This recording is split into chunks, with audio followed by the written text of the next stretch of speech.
ദേശീയ സെൻസസ് 2027 ഒന്നാം ഘട്ടത്തിന് ജൂലൈ 1 മുതൽ കേരളത്തിൽ തുടക്കമാകുകയാണ്. ഒന്നാം ഘട്ടമായ ഭവന സെൻസസിനായി എന്യൂമറേറ്റർമാർ നിങ്ങളുടെ വീടുകളിൽ വരും. ഇതിന് മുന്നോടിയായുള്ള സെൽഫ് എന്യൂമറേഷൻ നടപടികളാണ് ഇപ്പോൾ പുരോഗമിക്കുന്നത്. അതായത് നമ്മൾ സ്വയം മൊബൈലിൽ വിവരങ്ങൾ നൽകുന്ന പ്രക്രിയ. പലരും ഇതിനോടകം സെൽഫ് എന്യൂമറേഷൻ പൂർത്തിയാക്കി കാണുമെന്ന് വിശ്വസിക്കുന്നു. സെൽഫ് എന്യൂമറേഷൻ പൂർത്തിയാക്കിയവർ ഭവന സെൻസസിനായി എന്യൂമറേറ്റർമാർ വീട്ടിലെത്തുമ്പോൾ എന്തൊക്കെ വിവരങ്ങൾ നൽകണം? ഇനിയും സെൽഫ് എന്യൂമറേഷൻ ചെയ്യാത്തവർ എന്തെല്ലാം വിവരങ്ങളാണ് എന്യൂമറേറ്റർമാർക്ക് കൈമാറേണ്ടത്? ഇക്കാര്യങ്ങൾ വിശദീകരിച്ചാണ് ഈ വീഡിയോ ചെയ്യുന്നത്. സെൽഫ് എന്യൂമറേഷൻ എങ്ങനെയാണ് ചെയ്യേണ്ടത് എന്നതിനെക്കുറിച്ച് 2 വീഡിയോ ഞാൻ മുൻപ് ചെയ്തിരുന്നതാണ്. ഇനിയും സെൽഫ് എന്യൂമറേഷനെ കുറിച്ച് സംശയമുള്ളവർക്ക് ഈ വീഡിയോയ്ക്ക് ശേഷം അക്കാര്യം ഒരിക്കൽ കൂടി ലളിതമായി പറഞ്ഞു തരാം. എന്യൂമറേഷനൊപ്പം പ്രവാസികളുടെ സെൻസസിനെ കുറിച്ചുള്ള ആശങ്ക ദൂരീകരിക്കുക. എന്യൂമറേഷൻ ID ലഭിക്കാതിരിക്കുകയോ അല്ലെങ്കിൽ നഷ്ടമാകുകയോ ചെയ്തവർ എന്തു ചെയ്യണം? അതോടൊപ്പം കേരളത്തിന് പുറത്ത് താമസിക്കുന്നവർ എങ്ങനെയാണ് എന്യൂമറേഷനിലും സെൻസസിലും ഭാഗമാകേണ്ടത് എന്നീ കാര്യങ്ങൾ ആദ്യം ഒന്ന് വ്യക്തമാക്കി തരാം. ആദ്യമായി സെൽഫ് എന്യൂമറേഷൻ ഫോണിൽ പൂർത്തിയാക്കിയവർക്ക് ഇനി എന്താണ് ഭവന സെൻസസിൽ ബാക്കി നടപടിക്രമം? അത് ആദ്യം ഒന്ന് വിശദീകരിക്കാം. എന്യൂമറേറ്റർമാർ ചെയ്യേണ്ട വീടിന്റെ സെൻസസ് ആണ് നമ്മൾ സ്വന്തമായി നമ്മുടെ ഫോണിൽ അല്ലെങ്കിൽ ലാപ്ടോപ്പിൽ അല്ലെങ്കിൽ സിസ്റ്റത്തിൽ ചെയ്ത് പൂർത്തീകരിച്ചിരിക്കുന്നത്. സെൽഫ് എന്യൂമറേഷൻ ചെയ്യുന്ന സമയം വീട്ടു നമ്പർ, ക്രമ നമ്പർ, വരി നമ്പർ, സെൻസസ് വീടിന്റെ നമ്പർ എന്നിങ്ങനെ ചില ചോദ്യങ്ങൾ പൂരിപ്പിക്കാതെ വിട്ടിട്ടുണ്ടാകും. ഇവയാണ് എന്യൂമറേറ്റർമാർ വീടുകളിലെത്തി പൂർത്തിയാക്കുന്നത്. ഒരു കാര്യം പ്രത്യേകം പറയാം, നമ്മൾ ചിലപ്പോൾ മൊബൈലിലോ സിസ്റ്റത്തിലോ ഈ എന്യൂമറേഷൻ ചെയ്തപ്പോൾ വീട്ടു നമ്പരും ക്രമ നമ്പരും വരി നമ്പരും സെൻസസ് വീടിന്റെ നമ്പരുമൊന്നും ചിലർക്ക് ചോദിച്ചിട്ടുണ്ടാകില്ല. പക്ഷേ ചിലർക്ക് അത് ചോദിച്ചതായി പറയുന്നുമുണ്ട്. അത്തരക്കാർക്കുള്ള വിവരങ്ങളാണ് ഇവിടെ എന്യൂമറേറ്റർ പൂരിപ്പിക്കുന്നത്. ഇനി സെൽഫ് എന്യൂമറേഷൻ ചെയ്തപ്പോൾ സെൽഫ് എന്യൂമറേഷൻ പൂർത്തിയാക്കി എന്ന് കാണിച്ച് ഒരു സെൽഫ് എന്യൂമറേഷൻ ID അഥവാ SEID നിങ്ങളുടെ മൊബൈൽ ഫോൺ നമ്പറിലേക്കോ അല്ലെങ്കിൽ ഇമെയിലിലേക്കോ ലഭിച്ചിരിക്കും. ഇംഗ്ലീഷ് അക്ഷരമാലയിലെ H എന്ന അക്ഷരത്തിൽ തുടങ്ങുന്ന ഈ 12 അക്ക കോഡാണ് എന്യൂമറേറ്റർമാർ വീടുകളിൽ എത്തുമ്പോൾ നിങ്ങൾ നൽകേണ്ടത്. എന്യൂമറേറ്റർമാരുടെ കയ്യിലുള്ള ആപ്ലിക്കേഷനിൽ ഈ ID എൻ്റർ ചെയ്യുമ്പോൾ നമ്മൾ സെൽഫായി ചെയ്ത എന്യൂമറേഷൻ വിവരങ്ങൾ സ്ക്രീനിൽ തെളിയും. ഇവ പരിശോധിച്ച് ഉറപ്പുവരുത്തി നമ്മൾ സ്വയം പൂരിപ്പിച്ചിട്ടില്ലാത്ത വീട്ടു നമ്പർ, ക്രമ നമ്പർ, വരി നമ്പർ, സെൻസസ് വീടിന്റെ നമ്പർ എന്നിവ കൂട്ടിച്ചേർക്കുകയാണ് എന്യൂമറേറ്റർമാർ ചെയ്യുന്നത്. ഇവ കൂട്ടിച്ചേർത്ത ശേഷം നമുക്കെന്തെങ്കിലും തിരുത്തൽ ഇക്കാര്യത്തിൽ വരുത്തേണ്ടതുണ്ട് എങ്കിൽ അത് എന്യൂമറേറ്ററോട് കൃത്യമായി പറയണം. എന്യൂമറേറ്റർമാർ ഇവ ഒന്നുകൂടി ഫിൽ ചെയ്തു തരും. അതിനുശേഷം അത് കൃത്യമാണ് എന്ന് ഉറപ്പുവരുത്തിയ ശേഷം എന്യൂമറേറ്റർ കൺഫേം ചെയ്യുന്ന വിവരങ്ങൾ എന്യൂമറേഷൻ സൂപ്പർവൈസർ സ്ഥിരീകരിക്കുന്നതോടെ ഭവന സെൻസസ് പൂർത്തിയാകും. എന്യൂമറേറ്റർമാരുടെ ജോലി എളുപ്പത്തിലാക്കി സെൻസസ് നടപടികൾ സമയബന്ധിതമായി പൂർത്തീകരിക്കുന്നതിനാണ് സെൽഫ് എന്യൂമറേഷൻ നമ്മളോട് മൊബൈലിൽ ചെയ്യാൻ ആവശ്യപ്പെട്ടത്. പിന്നീട് വരുന്ന എന്യൂമറേറ്റർമാർക്ക് ഈ വിവരങ്ങൾ വെരിഫൈ ചെയ്യുന്ന ജോലി മാത്രമേ ഉണ്ടാകൂ. നമുക്ക് സമയവും ലാഭിക്കാം. ഇത് വെരിഫൈ ചെയ്ത് അന്തിമമാക്കി കഴിഞ്ഞാൽ ഒരു സെൻസസ് നമ്പർ വീട്ടിൽ അടയാളപ്പെടുത്തി എന്യൂമറേറ്റർ പോകും. ഇത് പിന്നീട് ജനസംഖ്യാ സെൻസസിന്റെ സമയത്ത് ഉപയോഗിക്കുന്നതിനുള്ളതാണ്. സെൽഫ് എന്യൂമറേഷൻ ചെയ്യുമ്പോൾ നൽകിയ വിവരങ്ങളിൽ തെറ്റായ വിവരം നൽകിയിട്ടുണ്ട് എന്ന് തോന്നിയാൽ എന്യൂമറേറ്റർ വരുമ്പോൾ അദ്ദേഹത്തെ അക്കാര്യം അറിയിച്ച് തിരുത്തൽ വരുത്താം. ഇനി ഒരുപക്ഷെ എന്യൂമറേറ്റർ വന്ന് വെരിഫിക്കേഷൻ പൂർത്തിയാക്കി മടങ്ങിയ ശേഷമാണ് തെറ്റായ വിവരം നൽകി എന്ന് ബോധ്യം വരുന്നത് എങ്കിൽ എന്യൂമറേറ്ററുമായി ബന്ധപ്പെട്ട് വിവരം അറിയിച്ചാൽ സൂപ്പർവൈസർക്ക് അത് തിരുത്താൻ സാധിക്കും. സെൽഫ് എന്യൂമറേഷൻ ID നിശ്ചയമായും രജിസ്റ്റർ ചെയ്ത മൊബൈൽ ഫോണിലേക്കോ ഇമെയിലിലേക്കോ വന്നിരിക്കും. ഏതെങ്കിലും കാരണവശാൽ ഈ നമ്പർ നഷ്ടമാകുന്ന സ്ഥിതി ഉണ്ടായാൽ അല്ലെങ്കിൽ മൊബൈലിലേക്കോ ഇമെയിലിലേക്കോ ഈ നമ്പർ വന്നിട്ടില്ല എങ്കിൽ എന്യൂമറേറ്റർ വീട്ടിലെത്തുമ്പോൾ അക്കാര്യം അവരെ അറിയിക്കുക. അപ്പോൾ എന്യൂമറേഷൻ വീണ്ടും ചെയ്യേണ്ടി വരും. പലരും ചോദിച്ച കാര്യമാണ് ഈ സെൽഫ് എന്യൂമറേഷൻ ID നഷ്ടമായാൽ എന്ത് ചെയ്യണം എന്നത്. അതുകൊണ്ട് ഇക്കാര്യം എന്യൂമറേറ്റർമാരെ അറിയിക്കുക, വീണ്ടും എന്യൂമറേഷൻ ചെയ്യുക. പലർക്കും സംശയങ്ങൾ ഉള്ളതുകൊണ്ടും സാങ്കേതിക തകരാറുകൾ കാരണവും ഡിജിറ്റൽ പരിജ്ഞാനം ഇല്ലാത്തതുകൊണ്ടും സെൽഫ് എന്യൂമറേഷൻ പൂർത്തിയാക്കാനായിട്ടില്ല എന്ന് അറിയുന്നുണ്ട്. സെൽഫ് എന്യൂമറേഷൻ പൂർത്തീകരിച്ചിരിക്കണം എന്നത് ഒരിക്കലും നിർബന്ധിതമായി അടിച്ചേൽപ്പിക്കപ്പെട്ട ഒരു നടപടിയല്ല എന്ന് ആദ്യം നിങ്ങൾ മനസ്സിലാക്കുക. അതായത് നിങ്ങൾ നിർബന്ധമായിട്ടും ഇത് ചെയ്യേണ്ട ആവശ്യമില്ല. സ്വന്തമായി ഇത് ചെയ്തിട്ടില്ലാത്തവർക്ക് എന്യൂമറേറ്റർ വീട്ടിൽ വരുമ്പോൾ അത് കൃത്യമായി അവർ ചെയ്തു തരും. ഇനി ഒരുപക്ഷെ നമ്മൾ സെൽഫ് എന്യൂമറേഷൻ ചെയ്തിട്ടില്ല എങ്കിൽ ഈ ഭവന സെൻസസുമായി ബന്ധപ്പെട്ട 34 ചോദ്യങ്ങളടങ്ങിയ ചോദ്യാവലി എന്യൂമറേറ്റർ ചോദിക്കുമ്പോൾ വീട്ടിലെ ഏതെങ്കിലും ഒരു അംഗം ഉത്തരം നൽകിയാൽ മതി. വീടിനെക്കുറിച്ച് കൃത്യമായിട്ടുള്ള വിവരങ്ങൾ അറിഞ്ഞിരുന്നാൽ മാത്രം മതി. എല്ലാ ചോദ്യങ്ങളുടെയും ഉത്തരം തത്സമയം രേഖപ്പെടുത്തി എന്യൂമറേറ്റർമാർ സെൻസസ് പൂർത്തിയാക്കും. ചോദ്യാവലിയിൽ കുടുംബാംഗങ്ങളുടെ എണ്ണം എന്നത് ആ കുടുംബത്തിൽ അല്ലെങ്കിൽ വീട്ടിൽ താമസിക്കുന്നവരുടെ എണ്ണമാണ്. ഓർക്കുക, ഏത് ചോദ്യത്തിനും വീട്ടിലുള്ളവർ നൽകുന്ന ഉത്തരമാണ് എന്യൂമറേറ്റർ രേഖപ്പെടുത്തുക. അതിൽ ഒരു മറു ചോദ്യവും എന്യൂമറേറ്റർമാർ ചോദിക്കില്ല. ചോദ്യാവലിയിൽ മുറികളുടെ എണ്ണം എന്നാൽ സിറ്റ് ഔട്ട്, ടോയ്ലറ്റ്, അടുക്കള, സ്റ്റോർ റൂം, മേൽക്കൂര ഇങ്ങനെ 4 ചുമരുള്ള ഏത് മുറിയായി എണ്ണപ്പെടുമെന്നാണ് എന്യൂമറേറ്റർമാർ പറയുന്നത്. അതായത് കിടപ്പുമുറികളുടെ എണ്ണം മാത്രമല്ല ചോദിക്കുന്നത് എന്ന് സാരം. ഇക്കാര്യത്തിൽ വ്യക്തത കുറവുണ്ട് എങ്കിൽ, നേരത്തെ രേഖപ്പെടുത്തിയതിൽ തെറ്റുണ്ട് എങ്കിൽ, പലരും ഇതുവരെ സെൽഫ് എന്യൂമറേഷൻ പൂർത്തിയാക്കിയവർ മുറികളുടെ എണ്ണം ചോദിക്കുമ്പോൾ ബെഡ്റൂമിൻ്റെ എണ്ണം മാത്രമാണ് നൽകിയിരിക്കുന്നത് എങ്കിൽ അത് തെറ്റാണ് എന്ന് തോന്നുന്നുണ്ട് എങ്കിൽ എന്യൂമറേറ്ററോട് പറയുക, തിരുത്താം. സെൻസസിനായി എന്യൂമറേറ്റർ എത്തുമ്പോൾ വീട് അടച്ചിട്ടിരിക്കുകയാണ് എങ്കിൽ അയൽപക്കക്കാരോട് അന്വേഷിച്ച് വീട്ടുകാരുടെ നമ്പർ വാങ്ങിയ ശേഷം ഫോൺ വഴി ബന്ധപ്പെടാൻ ശ്രമിക്കും. ഫോണിലും കിട്ടിയില്ല എങ്കിൽ വീട്ടിൽ ആളുള്ള സമയത്ത് വീണ്ടും അവർ വീട്ടിൽ വരും. 2 തവണയും വീട്ടിൽ ആളില്ലാതെ മടങ്ങിപ്പോകേണ്ടി വന്നാൽ അത് തീർത്തും അടഞ്ഞുകിടക്കുന്ന വീട് എന്നാണ് സെൻസസിൽ രേഖപ്പെടുത്തുക. എന്യൂമറേറ്റർമാർ 2 തവണയല്ല, ചിലപ്പോൾ അതിലധികം തവണ പൂട്ടിയിട്ടിരിക്കുന്ന വീടുകളിൽ വരും. നിങ്ങൾ താമസിക്കുന്ന വീടാണ്. എന്യൂമറേറ്റർ വരുന്ന സമയത്ത് നിങ്ങൾ ഇല്ല എന്ന് കരുതി ആശങ്കപ്പെടേണ്ട. അവർ നിങ്ങൾ ഉള്ള സമയം നോക്കി ബന്ധപ്പെട്ട് കൃത്യമായി വീടുകളിൽ വരുന്നതാണ്. ഇനി ഈ വീട്ടിൽ താമസമില്ല എങ്കിൽ വീടിൻ്റെ അടിസ്ഥാന വിവരങ്ങൾ മാത്രം രേഖപ്പെടുത്തി അടഞ്ഞുകിടക്കുന്ന ആൾപ്പാർപ്പില്ലാത്ത വീടെന്ന് മെൻഷൻ ചെയ്ത് എന്യൂമറേറ്റർമാർ തങ്ങളുടെ ജോലി അവസാനിപ്പിക്കുകയും ചെയ്യും. വാടക വീടുകളിൽ താമസിക്കുന്നവർ അത് വാടക വീടാണ് എന്ന് നിർബന്ധമായും രേഖപ്പെടുത്തണം. അതിനുള്ള ഓപ്ഷൻ സെൽഫ് എന്യൂമറേഷനിലെ അല്ലെങ്കിൽ എന്യൂമറേഷനിലെ ചോദ്യാവലിയിലുണ്ട്. വീടിൻ്റെ തരം, വീടിൻ്റെ രൂപം, ഘടന, നിർമ്മാണത്തിന് ഉപയോഗിച്ചിരിക്കുന്ന വസ്തുക്കൾ, മേൽക്കൂര, നിലം എന്നിവിടങ്ങളിൽ ഉപയോഗിച്ചിരിക്കുന്ന വസ്തുക്കൾ എന്നിവയെക്കുറിച്ചെല്ലാം സെൻസസിൽ ചോദ്യമുണ്ട്. ഉടമസ്ഥത തെളിയിക്കേണ്ടതില്ല. വാടക വീടിൻ്റെ ഉടമകൾ സ്വാഭാവികമായും മറ്റൊരു വീട്ടിലായിരിക്കും താമസം. അവർ ആ വീടിൻ്റെ വിവരങ്ങളാണ് നൽകേണ്ടത്. വാടകയ്ക്ക് കൊടുത്ത വീടിൻ്റെ കാര്യം ഓണർ രേഖപ്പെടുത്തേണ്ട കാര്യമില്ല. വാടക വീട്ടിൽ ആരാണോ താമസിക്കുന്നത് അവരാണ് എന്യൂമറേഷൻ ആ വാടക വീട് വെച്ച് ചെയ്യേണ്ടത്.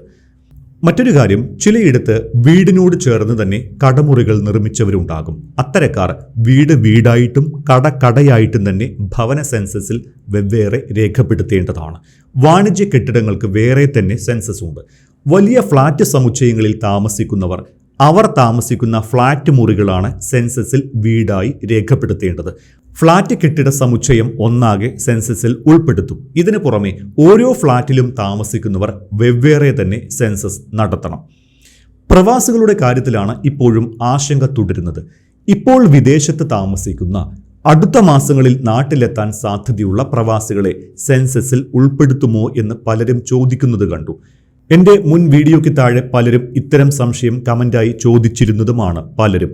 നിലവിൽ കേന്ദ്ര സർക്കാർ നിർദ്ദേശപ്രകാരം 6 മാസത്തിൽ കൂടുതൽ നാട്ടിൽ നിന്ന് സ്ഥിരമായി വിട്ടുനിൽക്കുന്ന പ്രവാസികളെ സെൻസസിൽ ഉൾപ്പെടുത്തേണ്ടതില്ല എന്നാണ് തീരുമാനം. ഇടക്കാലങ്ങളിൽ മാസത്തിൽ ഒരിക്കലോ അതല്ലെങ്കിൽ 6 മാസത്തിലോ അതുമല്ലെങ്കിൽ വിസിറ്റിങ്ങും മറ്റുമായി ഇടക്കാലയളവിൽ വന്നു പോകുന്നവരെ ഇവിടെ ഉൾപ്പെടുത്താമെന്നും നിർദ്ദേശമുണ്ട്. 1 വർഷത്തിൽ ഒരിക്കലോ 2 വർഷത്തിൽ ഒരിക്കലോ അവധിക്ക് നാട്ടിലെത്തുന്ന പ്രവാസികൾ ഇന്ത്യയിൽ താമസക്കാരല്ല എന്ന് കണ്ട് സെൻസസിൽ നിന്ന് ഒഴിവാക്കും. ഇത് സംബന്ധിച്ച കൃത്യമായ ചോദ്യാവലി എന്യൂമറേറ്റർമാർക്ക് ജനസംഖ്യാ സെൻസസ് നടക്കുന്ന 2027 ഫെബ്രുവരിയോട് അടുപ്പിച്ച് മാത്രമേ ലഭിക്കുകയുള്ളൂ. ഇപ്പോൾ ആ ചോദ്യം ഉൾപ്പെടുത്തിയിട്ടില്ല. അപ്പോൾ മാത്രമേ പ്രവാസികളുടെ കാര്യത്തിൽ ഒരു വ്യക്തത വരികയുള്ളൂ. അതേസമയം പഠന ആവശ്യാർത്ഥമോ ജോലി ആവശ്യാർത്ഥമോ കേരളത്തിന് പുറത്ത് ഇന്ത്യയുടെ മറ്റേതെങ്കിലും ഭാഗങ്ങളിൽ താമസിക്കുന്നവരും കേരളത്തിലെ സെൻസസിൽ ഉൾപ്പെടില്ല. ഇവർ സെൻസസ് നടക്കുന്ന സമയം എവിടെയാണോ ആ സംസ്ഥാനത്തെ സെൻസസിലാകും ഉൾപ്പെടുക.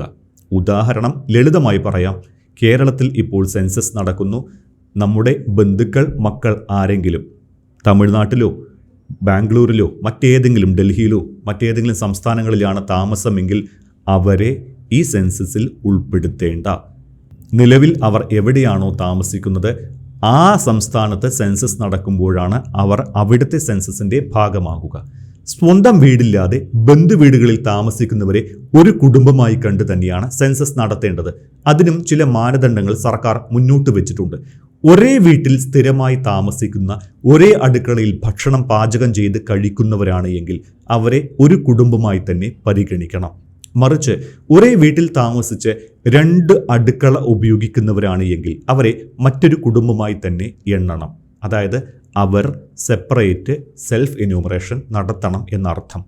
വീട്ടുജോലിക്കാരിയാണെങ്കിൽ പോലും ഒരേ അടുക്കളയിൽ നിന്ന് ഭക്ഷണം കഴിച്ച് ഒരേ വീട്ടിൽ കഴിയുന്നവരാണെങ്കിൽ കൂടി ഒരു കുടുംബമായി പരിഗണിക്കും. പലരും ചോദിച്ച ഒരു കാര്യം, എല്ലാവരും ഇത് ചെയ്യണോ എന്നാണ്. ഒരു വീട്ടിലെ മുതിർന്ന അംഗമാണ് എന്യൂമറേഷൻ ചെയ്യേണ്ടത്. ആ വീട്ടിലെ മറ്റാരും ഇത് ചെയ്യേണ്ട. വിവാഹം കഴിഞ്ഞ് ഭർത്താവിൻ്റെ വീട്ടിലാണ് താമസമെങ്കിൽ അവർ ഭർത്താവിൻ്റെ വീട്ടിലെ അംഗമായാണ് കാണിക്കേണ്ടത്. സ്വന്തം വീടാണ് എങ്കിൽ കൂടി ഈ സെൻസസ് കാലയളവിൽ അവിടെ താമസമില്ലാത്തവരെ അവിടെ ഉൾപ്പെടുത്തില്ല. അവർ ഇന്ത്യയിലെ മറ്റെവിടെയെങ്കിലും ആണെങ്കിൽ അവിടുത്തെ കണക്കിലായിരിക്കും ഉൾപ്പെടുക. 2 വീടുണ്ടെങ്കിൽ നിലവിൽ ഏത് വീട്ടിലാണോ താമസം അവിടുത്തെ വിവരങ്ങളാണ് നൽകേണ്ടത്. സ്വന്തമായി വീടുണ്ടെങ്കിലും വാടക വീട്ടിലാണ് താമസമെങ്കിൽ ആ ഓപ്ഷനിൽ ക്ലിക്ക് ചെയ്താൽ മതി. വാടകയ്ക്കാണ് താമസമെങ്കിൽ വാടകയ്ക്ക് എന്ന് രേഖപ്പെടുത്തി ആ വീട്ടിലെ വിവരങ്ങൾ നൽകണം. നിങ്ങളുടെ വീട് അടച്ചിട്ട് ബന്ധുവീട്ടിലാണ് താമസമെങ്കിൽ നിങ്ങൾ എന്യൂമറേഷൻ ചെയ്യേണ്ട. പകരം ബന്ധുവീട്ടിലെ അംഗമായി കണക്കാക്കി അംഗസംഖ്യ കാണിച്ചാൽ മതി. ബന്ധുവീട്ടിലെ മുതിർന്ന അംഗം ആരാണോ അദ്ദേഹമാണ് എന്യൂമറേഷൻ ചെയ്യേണ്ടത്. വർഷത്തിൻ്റെ ഭൂരിഭാഗം സമയത്തും വീട്ടിലില്ലാത്തവരാണെങ്കിൽ അവരുള്ള സ്ഥലത്താണ് കണക്കെടുപ്പ് നടത്തേണ്ടത്. ഇരട്ടിപ്പ് തടയാനായി ഒരു വ്യക്തിയെ ഒരിടത്ത് മാത്രമേ എണ്ണിയിട്ടുള്ളൂ എന്ന് എന്യൂമറേറ്റർമാർ ഉറപ്പാക്കണം. ജൂൺ 30-നകം വിവരങ്ങൾ സമർപ്പിക്കാത്തവർക്ക് സെൽഫ് എന്യൂമറേഷൻ പൂർത്തിയാക്കാൻ കഴിയില്ല. പക്ഷേ എന്യൂമറേറ്റർ വീട്ടിൽ വരുമ്പോൾ അവർ അത് ചെയ്തു തരും. ഇനി മറ്റൊരു കാര്യം സൂചിപ്പിക്കാനുള്ളത്, ഈ 2 ഘട്ടമായിട്ടാണ് രാജ്യത്തെ സെൻസസ് നടക്കുന്നത്. ഒന്ന് house listing and housing census. ഓരോ വീട്ടിലെയും അടിസ്ഥാന സൗകര്യങ്ങൾ, ആസ്തികൾ, സൗകര്യങ്ങൾ എന്നിവയുടെ കണക്കെടുപ്പ് മാത്രമാണ് ഭവന സെൻസസിൽ നടക്കുന്നത്.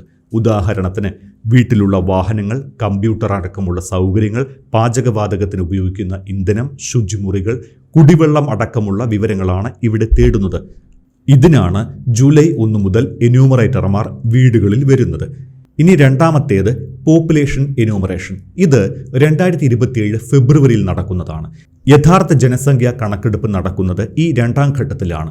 ഇവിടെ പേര്, പ്രായം, ജെൻഡർ, മരിറ്റൽ സ്റ്റാറ്റസ്, മതം, വിദ്യാഭ്യാസം, ഭാഷ, ഭിന്നശേഷി, കുടിയേറ്റം, തൊഴിൽ ഇങ്ങനെയുള്ള കാര്യങ്ങൾ എല്ലാം ചോദിച്ചറിയുന്നത് 2ാം ഘട്ടത്തിലാണ്. ജാതി വിവരങ്ങളും ഈ ഘട്ടത്തിലാണ് തേടുന്നത്. ഇതിൻ്റെ ചോദ്യാവലി നിലവിൽ പുറത്തു വന്നിട്ടില്ല. 2027 ഫെബ്രുവരിയിലാണ്. അതുകൊണ്ട് ഈ വർഷം അവസാനമോ അടുത്ത വർഷം ആദ്യമോ മാത്രമേ ഇത് സംബന്ധിച്ചുള്ള ചോദ്യാവലികൾ പുറത്തു വരികയുള്ളൂ. ഇനി സെൽഫ് എന്യൂമറേഷൻ തീരെ ചെയ്യേണ്ടതില്ലാത്ത ചില വിഭാഗങ്ങളുണ്ട്. അതായത് സാധാരണ വീടുകളിൽ താമസിക്കുന്ന കുടുംബങ്ങൾ മാത്രമാണ് ഈ സെൽഫ് എന്യൂമറേഷൻ ചെയ്യേണ്ടതുള്ളൂ. ഹോസ്റ്റലുകൾ, ഹോട്ടലുകൾ, ആശുപത്രികൾ, ബോർഡിങ്ങുകൾ, വൃദ്ധസദനങ്ങൾ, ജയിലുകൾ ഇവിടെ താമസിക്കുന്നവർ സെൽഫ് എന്യൂമറേഷൻ ചെയ്യേണ്ടവരല്ല. ഇവരുടെ വിവരങ്ങൾ ശേഖരിക്കുന്നത് സെൻസസ് ഉദ്യോഗസ്ഥർ നേരിട്ട് അവിടെ എത്തിയായിരിക്കും. അതുപോലെ തന്നെ വഴിയോരങ്ങൾ, റെയിൽവേ പ്ലാറ്റ്ഫോമുകൾ, ഫ്ലൈ ഓവറുകൾക്ക് താഴെയും മറ്റ് പൊതുസ്ഥലങ്ങളിലും അന്തിയുറങ്ങുന്നവർക്കും ഓൺലൈനായി വിവരശേഖരണം നടത്താൻ കഴിയില്ല. ഇവർക്കായി ഉദ്യോഗസ്ഥർ പ്രത്യേകം രാത്രികാല പരിശോധനകൾ നടത്തിയാണ് വിവരങ്ങൾ ശേഖരിക്കുക. അതുപോലെ വ്യാപാര, വാണിജ്യ, പൊതുസ്ഥാപനങ്ങൾക്കും സെൽഫ് എന്യൂമറേഷൻ ഇല്ല. ഇവിടെയും എന്യൂമറേറ്റർമാർ നേരിട്ടെത്തും. ഇനി പ്രവാസികൾ എന്യൂമറേഷൻ ചെയ്യേണ്ടതില്ല എന്ന് ഞാൻ നേരത്തെ സൂചിപ്പിച്ചു. പ്രവാസികൾ അതുകൊണ്ട് നിങ്ങൾ താമസിക്കുന്ന രാജ്യത്ത് നിന്ന് ഈ വെബ്സൈറ്റ് തുറക്കാൻ നോക്കിയാൽ അത് വർക്കാകുകയില്ല. നിങ്ങളുടെ കുടുംബത്തിലെ മുതിർന്ന അംഗം ആരാണോ, കേരളത്തിൽ നിങ്ങളുടെ വീട്ടിൽ ആരാണോ ഇപ്പോൾ മുതിർന്ന അംഗം, ഒരുപക്ഷെ ഭാര്യയാണെങ്കിൽ ഭാര്യയാണ് എന്യൂമറേഷൻ ചെയ്യേണ്ടത്, മറ്റൊരു മുതിർന്ന അംഗമുണ്ടെങ്കിൽ അവരും ചെയ്യാം. ഇതിൽ മൊബൈൽ നമ്പർ കൊടുത്തത് കൊണ്ട് പലരും ചോദിക്കുന്നത് കേട്ടു, വല്ല ആവശ്യത്തിന് ഇനി അവരെ മാത്രമേ വിളിക്കുകയുള്ളൂ എന്നാണ്. അങ്ങനെയൊന്നുമില്ല, ആർക്ക് വേണമെങ്കിലും മൊബൈൽ നമ്പർ കൊടുക്കാം. എന്യൂമറേറ്റർ വിളിക്കുമ്പോൾ കിട്ടണം എന്ന് മാത്രം. കേരളത്തിൽ വീടുള്ള മറ്റ് സംസ്ഥാനങ്ങളിൽ താമസിക്കുന്നവർ ഈ എന്യൂമറേഷൻ്റെ ഭാഗമല്ല, അവർ നിലവിലെ താമസ സ്ഥലത്തെ വിവരങ്ങളാണ് നൽകേണ്ടത്. ഒരുപക്ഷെ ഈ സെൻസസ് കാലയളവിൽ നിങ്ങൾ വീട്ടിലുണ്ട്, വീട് സ്വന്തമാണ്, പക്ഷേ രാജ്യത്ത് മറ്റെവിടെയോ ആണ് നിങ്ങൾ വാടകയ്ക്ക് താമസിക്കുന്നത്. അങ്ങനെയെങ്കിൽ rented but has own house elsewhere എന്ന് ക്ലിക്ക് ചെയ്യാം. ഇനി സർക്കാർ ക്വാർട്ടേഴ്സിലാണ് താമസമെങ്കിൽ rented but has own house elsewhere അല്ലെങ്കിൽ rented and doesn't own any house എന്ന ഓപ്ഷനോ നൽകാം. വിദേശത്തിരുന്ന് സെൽഫ് എന്യൂമറേഷൻ ചെയ്യാനാകില്ല എന്ന് ഞാൻ നേരത്തെ സൂചിപ്പിച്ചു. ഇന്ത്യക്കുള്ളിൽ മാത്രമേ ഈ പോർട്ടൽ ലഭ്യമാകുകയുള്ളൂ. അർദ്ധരാത്രി ഈ പോർട്ടൽ വർക്ക് ചെയ്യുന്നതല്ല. ഇനി ലിവിങ് ടുഗദറായി താമസിക്കുന്നവർക്ക് നിങ്ങളുടെ ബന്ധം ദൃഢമാണ് എന്ന് തോന്നുന്നുവെങ്കിൽ മാരീഡ് കപ്പിൾ എന്ന ഓപ്ഷൻ ക്ലിക്ക് ചെയ്യാം. നിങ്ങൾ ദമ്പതികളായി തന്നെ കണക്കാക്കപ്പെടും. ആശങ്ക ഏതുമില്ലാതെ നിങ്ങൾ നൽകുന്ന വിവരങ്ങൾ തീർത്തും സുരക്ഷിതമാണ് എന്ന് ഉറച്ചു വിശ്വസിച്ചുകൊണ്ട് എല്ലാവരും സെൻസസുമായി സഹകരിക്കുക എന്ന് മാത്രം വീണ്ടും ഓർമ്മിപ്പിക്കുന്നു. ഞാൻ തുടക്കത്തിൽ സൂചിപ്പിച്ചതുപോലെ ഇനിയും സെൽഫ് എന്യൂമറേഷൻ ചെയ്യാത്തവർക്കായി ഇനി ഒറ്റ ദിവസത്തെ ഇടവേള മാത്രമേ ഉള്ളൂ. ചെയ്യാൻ കഴിയുന്നവർ അങ്ങനെ ചെയ്യുക. എങ്ങനെയാണ് ചെയ്യേണ്ടത് എന്ന് ചുരുക്കി മുൻപ് ചെയ്ത വീഡിയോ ഞാൻ ഒരിക്കൽ കൂടി ഇവിടെ ചേർക്കുകയാണ്. സെൽഫ് എന്യൂമറേഷൻ എന്താണ് എന്ന് വിശദമായി പറഞ്ഞു തരാം. സെൽഫ് എന്യൂമറേഷൻ്റെ ആദ്യഘട്ടം se.census.gov.in എന്ന ഔദ്യോഗിക വെബ്സൈറ്റ് സന്ദർശിക്കുകയാണ്. ഒരു കാര്യം ശ്രദ്ധിക്കണം, രാവിലെ 6 മുതൽ അർദ്ധരാത്രി 12 മണിവരെ മാത്രമേ പോർട്ടൽ തുറന്നിരിക്കൂ. അതുകൊണ്ട് അർദ്ധരാത്രി എന്യൂമറേഷൻ ചെയ്യാൻ സാധിക്കില്ല. ഈ വെബ്സൈറ്റിൽ സംസ്ഥാനം കേരളം എന്ന് തിരഞ്ഞെടുത്ത് വെബ് പേജിൽ നൽകിയിട്ടുള്ള ക്യാപ്ഷൻ നൽകി ലോഗിൻ ചെയ്യുക. ഈ ക്യാപ്ഷൻ നൽകിയിട്ടും എറർ കാണിക്കുന്നുവെങ്കിൽ അല്പം വെയിറ്റ് ചെയ്ത ശേഷം വീണ്ടും ശ്രമിക്കുക. ലോഗിൻ ആയാൽ ഗൃഹനാഥൻ്റെ പേരും ഒരു മൊബൈൽ നമ്പരും നൽകിയ ശേഷം മൊബൈൽ നമ്പറിൽ ലഭിക്കുന്ന OTP ടൈപ്പ് ചെയ്ത് ഭാഷയും തിരഞ്ഞെടുക്കണം. ഇതോടെ പ്രാരംഭഘട്ടങ്ങൾ കഴിഞ്ഞു. പ്രത്യേകം ശ്രദ്ധിക്കുക, ഗൃഹനാഥൻ എന്നാൽ വീട്ടിലെ മുതിർന്ന അംഗം ആരുമാകാം. റേഷൻ കാർഡിൽ പേരുള്ളതുപോലെ ആവണം എന്നില്ല. ഇവിടെ നൽകേണ്ട മൊബൈൽ നമ്പരും വീട്ടിലെ ആരുടേതുമാകാം. പക്ഷേ രജിസ്റ്റർ ചെയ്ത് കഴിഞ്ഞാൽ ഈ നമ്പർ മാറ്റാൻ പ്രയാസമാണ്. അതുകൊണ്ട് സാധാരണ ഉപയോഗിക്കുന്ന നമ്പർ തന്നെ നൽകുക. അടുത്തതായി ജില്ല, വില്ലേജ് അല്ലെങ്കിൽ ടൗൺ ഏതാണോ അത്, വാർഡ് എന്നിവ തിരഞ്ഞെടുത്തു കഴിഞ്ഞാൽ സ്ക്രീനിൽ നിങ്ങളുടെ പ്രദേശത്തിൻ്റെ മാപ്പ് തെളിയും. അതിൽ നിങ്ങളുടെ വീട് സ്ഥിതി ചെയ്യുന്ന സ്ഥലം കൃത്യമായി മാർക്ക് ചെയ്യണം. മാപ്പിൽ വീട് അടയാളപ്പെടുത്തുന്നതും ഒരു പ്രക്രിയയാണ്. ഇതിനായി ആദ്യം ഡ്രോപ്പ് ഡൗൺ മെനുവിൽ നിന്നും ബന്ധപ്പെട്ട സംസ്ഥാനം തിരഞ്ഞെടുത്ത് ജില്ലയുടെ പേരും പിൻകോഡും നൽകിയ ശേഷം വില്ലേജ്, പ്രദേശം, സ്ട്രീറ്റ് അല്ലെങ്കിൽ പ്രധാന ലാൻഡ്മാർക്ക് എന്നിവയിലൊന്ന് നൽകി സെർച്ചിൽ ക്ലിക്ക് ചെയ്യണം. മാപ്പ് ലോഡായി കഴിഞ്ഞാൽ ഓരോ വീടുകളും വ്യക്തമായി കാണുന്നതുവരെ പൂർണ്ണമായും സൂം ചെയ്ത് റോഡിൻ്റെ കൃത്യമായ വശവും അടുത്തുള്ള ലാൻഡ്മാർക്കുകളും കൃത്യമാണ് എന്ന് ഉറപ്പുവരുത്തി ലൊക്കേഷൻ മാർക്കർ കൃത്യമായി വീടിന് മുകളിൽ തന്നെ സ്ഥാപിച്ചാണ് ലൊക്കേഷൻ മാപ്പിംഗ് നടത്തേണ്ടത്. ഇത് ശ്രദ്ധിച്ച് ചെയ്യണം. തെറ്റിയാലും ആശങ്ക വേണ്ട, എന്യൂമറേറ്റർമാർ പിന്നീട് തിരുത്തിത്തരുന്നതായിരിക്കും. ഫ്ലാറ്റുകളിൽ താമസിക്കുന്നവരാണെങ്കിൽ ആ ഫ്ലാറ്റ് മാത്രം രേഖപ്പെടുത്തിയാൽ മതി. നമ്മൾ താമസിക്കുന്ന ഓരോ ഫ്ലാറ്റ് മാർക്ക് ചെയ്യാൻ പറ്റില്ല, ആ ബിൽഡിംഗ് മാത്രം മാർക്ക് ചെയ്താൽ മതി. ഇത് കഴിഞ്ഞാൽ ചോദ്യാവലി പ്രത്യക്ഷപ്പെടും. വീടിൻ്റെ നിലത്തിനായി ഉപയോഗിച്ച പ്രധാന സാമഗ്രിയെക്കുറിച്ചുള്ള വിവരമാണ് ഇനി നൽകേണ്ടത്. ടൈൽ, മണ്ണ്, മരം, ഇഷ്ടിക, കല്ല്, സിമൻറ്റ്, മറ്റുള്ളവ എന്താണോ നിലത്ത് ഉപയോഗിച്ചിട്ടുള്ളത് അതാണ് രേഖപ്പെടുത്തേണ്ടത്. വീടിൻ്റെ വിവിധ മുറികളിൽ വിവിധ തരം ഫ്ലോറിംഗ് ആണ് എങ്കിൽ അതിൽ ഏറ്റവും കൂടുതൽ ഉപയോഗിച്ചിരിക്കുന്ന മെറ്റീരിയലാണ് രേഖപ്പെടുത്തേണ്ടത്. അടുത്തത്, വീടിൻ്റെ ഭിത്തി കല്ലാണോ, കട്ടയാണോ, മണ്ണാണോ, സിമൻ്റാണോ, കോൺക്രീറ്റ് ആണോ എന്ന് രേഖപ്പെടുത്തണം. ഇനി വീടിൻ്റെ മേൽക്കൂരയ്ക്ക് ഉപയോഗിച്ച സാമഗ്രി, അതും ഓടാണോ, കോൺക്രീറ്റ് ആണോ, ഷീറ്റാണോ എന്ന് രേഖപ്പെടുത്തുക. പിന്നീട് വീടിൻ്റെ അവസ്ഥ എന്താണ് എന്ന് രേഖപ്പെടുത്തിയ ശേഷം സേവ് കൊടുക്കുക. തുടർന്നാണ് കുടുംബത്തിൻ്റെ വിവരങ്ങൾ പൂരിപ്പിക്കേണ്ട പേജിലേക്ക് പോകുന്നത്. കുടുംബത്തിൽ പതിവായി താമസിക്കുന്നവരുടെ ആകെ എണ്ണമാണ് അടുത്ത ചോദ്യം. ഇവിടെ വീട്ടിലുള്ളവർ, പതിവായി താമസിക്കുന്നവർ എന്നതുകൊണ്ട് ഉദ്ദേശിക്കുന്നത് ഒരു വീട്ടിൽ ഒരുമിച്ച് താമസിക്കുകയും ഒരേ അടുക്കളയിൽ നിന്ന് ഭക്ഷണം പാകം ചെയ്ത് കഴിക്കുകയും ചെയ്യുന്നവരെല്ലാം കുടുംബാംഗങ്ങൾ എന്ന പ്രയോറിറ്റിയിൽ വരും. അതായത് വീട്ടുജോലിക്കാരി ഉണ്ടെങ്കിൽ അവർ നിങ്ങളോടൊപ്പമാണ് താമസവും ഭക്ഷണം കഴിക്കലും എങ്കിൽ അവർ കൂടി കുടുംബാംഗം എന്ന പട്ടികയിൽ ഉൾപ്പെടുന്നവരാണ്. പക്ഷേ നിങ്ങളുടെ കുടുംബത്തിൽ ഉൾപ്പെട്ട മക്കളോ ഭർത്താവോ ഭാര്യയോ ആരെങ്കിലും പഠനത്തിനോ അല്ലെങ്കിൽ മറ്റ് ജോലി ആവശ്യാർത്ഥമോ വിദേശങ്ങളിലോ മറ്റ് സംസ്ഥാനങ്ങളിലോ ആണ് താമസമെങ്കിൽ അവരെ ഇവിടെ രേഖപ്പെടുത്താനും കഴിയുകയില്ല. അവരുടെ എണ്ണം ഉൾക്കൊള്ളിക്കാൻ പറ്റില്ല. അത് കൃത്യമായിട്ട് മനസ്സിലായിട്ടുണ്ടാകും എന്നാണ് ഞാൻ കരുതുന്നത്. അടുത്തതായി കുടുംബനാഥൻ്റെ അല്ലെങ്കിൽ കുടുംബനാഥയുടെ പേരാണ്.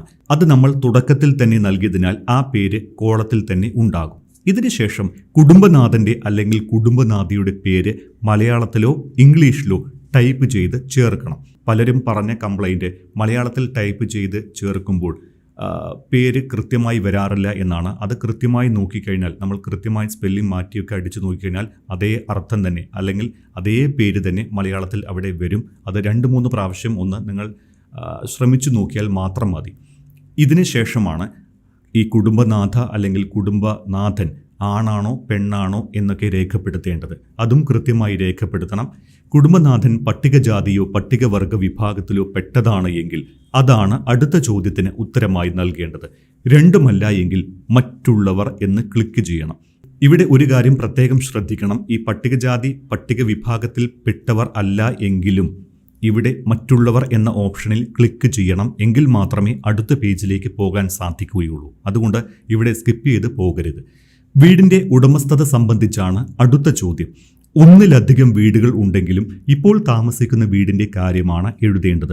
വാടക വീടാണെങ്കിൽ അതാണ് എഴുതേണ്ടത്. സ്വന്തമായി വീടുണ്ട് പക്ഷേ ഇപ്പോൾ വാടക വീട്ടിലാണ് താമസമെങ്കിൽ അവിടെ അതാണ് രേഖപ്പെടുത്തേണ്ടത്. കൃത്യമായ അതിനുള്ള ഓപ്ഷനുണ്ട്. ഇതിനുശേഷം ആ വീട്ടിലെ കുടുംബത്തിന് മാത്രമായി താമസിക്കാൻ കൈവശമുള്ള മുറികളുടെ ആകെ എണ്ണം. ഇതിനുശേഷം കുടുംബത്തിൽ താമസമുള്ള ദമ്പതിമാരുടെ എണ്ണവും എഴുതണം. ഇതിനുശേഷമാണ് അടുത്ത പേജിലേക്ക് പോകുന്നത്. ഇവിടെയാണ് വീടിൻ്റെ സൗകര്യത്തെക്കുറിച്ചുള്ള വിവരങ്ങൾ നൽകേണ്ടത്. കുടിവെള്ളത്തിൻ്റെ പ്രധാന സ്രോതസ്സ്, കുടിവെള്ള സ്രോതസ്സിൻ്റെ ലഭ്യത, വെളിച്ചത്തിൻ്റെ പ്രധാന സ്രോതസ്സ്, കക്കൂസിൻ്റെ ലഭ്യത, കക്കൂസിൻ്റെ തരം, ഒന്നിലേറെ ശുചിമുറികൾ ഉണ്ടെങ്കിൽ ഏറ്റവും കൂടുതൽ അംഗങ്ങൾ ഉപയോഗിക്കുന്നവയുടെ വിവരങ്ങൾ എന്നിവ നൽകണം. അഴുക്കുചാൽ എങ്ങോട്ടാണ് ബന്ധിപ്പിച്ചിട്ടുള്ളത്, പരിസരത്ത് ലഭ്യമായ കുളിക്കാനുള്ള സൗകര്യങ്ങൾ, LPG PNG കണക്ഷൻ്റെ ലഭ്യത, പാചകത്തിന് ഉപയോഗിക്കുന്ന പ്രധാന ഇന്ധനം എന്നിവയെക്കുറിച്ചുള്ള വിവരങ്ങളെല്ലാം കൃത്യമായി നൽകുക. ഇതിനുശേഷം അടുത്ത പേജിൽ കുടുംബത്തിൻ്റെ ആസ്തി സംബന്ധിച്ച വിവരങ്ങളാണ് നൽകേണ്ടത്. വീട്ടിൽ ലഭ്യമായ ഇലക്ട്രോണിക് ഉപകരണങ്ങളെക്കുറിച്ചാണ് പിന്നീടുള്ള ചോദ്യങ്ങൾ. റേഡിയോ അല്ലെങ്കിൽ transistor, television, internet, laptop, computer, telephone, mobile phone അല്ലെങ്കിൽ സ്മാർട്ട് ഫോൺ എന്നിവയുടെ ലഭ്യതയെക്കുറിച്ചുള്ള വിവരങ്ങൾ നൽകണം. വീട്ടിലെ ഗതാഗത സംവിധാന ലഭ്യതയെക്കുറിച്ചുള്ള വിവരങ്ങളാണ് പിന്നീട് നൽകേണ്ടത്. Cycle, scooter, motor cycle, moped, car, jeep, van എന്നിവയെക്കുറിച്ച് ഇവിടെ വിവരം നൽകണം. കുടുംബത്തിൽ പ്രധാനമായി ഉപയോഗിക്കുന്ന ധാന്യം ഏതാണ് എന്നൊരു ചോദ്യമുണ്ട്. ഒന്നിലേറെ ധാന്യങ്ങൾ ഉപയോഗിക്കുന്നുണ്ട് എങ്കിൽ സ്ഥിരമായി കൂടുതൽ ഉപയോഗിക്കുന്ന ധാന്യത്തിൻ്റെ വിവരങ്ങൾ ഇവിടെ നൽകുക. ഇതിനുശേഷം മൊബൈൽ നമ്പർ കൂടി നൽകുന്നതോടെ ചോദ്യാവലി പൂർത്തിയാകും. ഇതിനുശേഷം പ്രിവ്യൂ പേജിലേക്ക് പോയി നൽകിയ വിവരങ്ങൾ സൂക്ഷ്മമായി വായിച്ച് കൃത്യത ഉറപ്പ് വരുത്തിയ ശേഷം സേവ് കൊടുക്കുക. അതിനുശേഷം പിന്നീട് മാറ്റങ്ങൾ വരുത്താൻ കഴിയില്ല. പിന്നീട് മാറ്റങ്ങൾ വരുത്തണമെങ്കിൽ എന്യൂമറേറ്റർ വീട്ടിൽ വരുമ്പോൾ മാത്രമേ സാധിക്കുകയുള്ളൂ. സെൽഫ് എന്യൂമറേഷൻ പൂർത്തിയായി കഴിഞ്ഞാൽ 11 അക്കങ്ങളുള്ള ഒരു സെൽഫ് എന്യൂമറേഷൻ ID അഥവാ SEID ഫോണിൽ ലഭിക്കും. H എന്ന അക്ഷരത്തിൽ തുടങ്ങുന്ന ഈ ID എന്യൂമറേറ്റർ വീട് സന്ദർശിക്കുന്ന സമയം അവർക്ക് കൈമാറണം.